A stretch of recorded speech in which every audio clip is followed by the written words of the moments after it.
Programming is hard. It requires constant learning, dedication, constant focus, ability to navigate complex projects, and sometimes human interactions and politics. We are pressured to meet deadlines and we get stressed, but yet another layoff's announced. So we spend more hours at the screen trying to work harder and longer, and it always takes its toll on our physical and mental health. It's only getting more important as we get older. However, there is one particular thing which affects all the ages and quite often the younger programmers. So today I would like to talk about that. Burnout, what it is and what to do about it.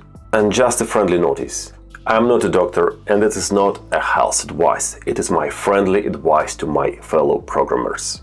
Okay, so what the hell is burnout? Burnout is not just feeling tired or stressed. In fact, you may not feel tired at all. Instead, you will feel angry, empty, sad, or feel nothing at all. All of a sudden, you start to hate your job. You start to be less productive, you procrastinate more, and you are not meeting deadlines which were easy to meet before. Unfortunately, software engineering is extremely stressful work. Just a couple of days before, I updated Visual Studio Code editor, and all of a sudden I was blocked for a couple of hours and I could not do anything. And it wasn't my fault. And because of that, I was late with one of the critical functionalities. And things like this happen all the time. Again, it wasn't my fault, but it was stressful as hell. The other thing is remote working. Working remotely offers flexibility and freedom and reduces stress, but it also presents its own challenges. When your home becomes your workplace, it can be difficult to establish boundaries between your work and personal life. The line between work and leisure time becomes blurred, and it is easy to find yourself working long hours without taking breaks. Alternatively, you may find yourself playing games or browsing instead of doing what you were supposed to do.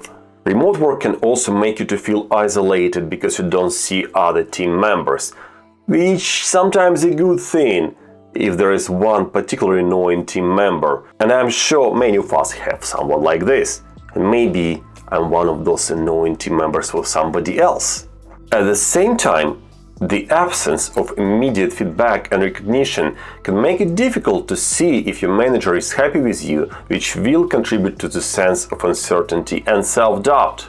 Now, if you find this video useful, please hit the like button and share this with your friends. I really appreciate that, and it helps me to publish more content like this for you more often. So what we can do about burnout? Let's start with the obvious. Self-care. Self-care activities such as exercises, meditation and hobbies will help you recharge and reduce stress. Make sure you spend at least half an hour on yourself every single day. Even put it in your calendar if needed. Find time on walking, meditation, gym, reading, even gaming, whatever would work for you. Self-care is not a luxury, it is an essential part of maintaining your overall well-being. Separate your work life and your life. When working remotely, it is essential to establish boundaries between work and personal life. You may want to set specific time for work, like I'm working from 9 to 5 or whatever it is. Or you may take a more flexible approach, and instead of having some rigid work time, you will measure how long you work. You can use things like TopTal time tracker, Pomodoro timer, and other things for tracking your time. What I also found particularly helpful is to have an end-of-the-day routine and start-of-the-day routine, making sure that in the morning I'm doing a small exercise session and 3 minutes meditation session, and it sets me up for work. In the evening I'm taking a short walk after work, and I'm telling myself, okay, my work is done, now I can live my life and I can stop thinking about my work. Such start of the day and end of the day routines will send a signals to your brain, making sure it switches to a proper context and doesn't just continue working when you're not supposed to be working and actually supposed to be resting to be able to work efficiently next day. And what about being stuck like I was with this Visual Studio Code update? Having stuck is a freaking thing and it's no fun at all. You Google stuff, you chat with ChatGPT, and you still don't know the solution. What I would suggest to do in this particular case is to let your team know that you're struggling with something. At the very least, people will know why you're late with some functionality. But quite often, there will be someone who can help you, who knows how to resolve a particular issue. There is no point in being stuck forever or trying to figure everything out yourself. You won't get into trouble for not knowing something, but you will definitely get into trouble for being stuck forever. Software development is unpredictable. Projects may not go as planned, deadlines may shift, you will get some unexpected requirement in the middle of the road. There is no use fighting it. Just accept that it is the way it is. Remember, it is rarely a matter of life or death, so don't drain your energy and try not to stress about it. But also remember that you will get stressed, it is more or less inevitable. And the biggest problem with software development is that this kind of stress goes to background and just kind of always exists in your brain.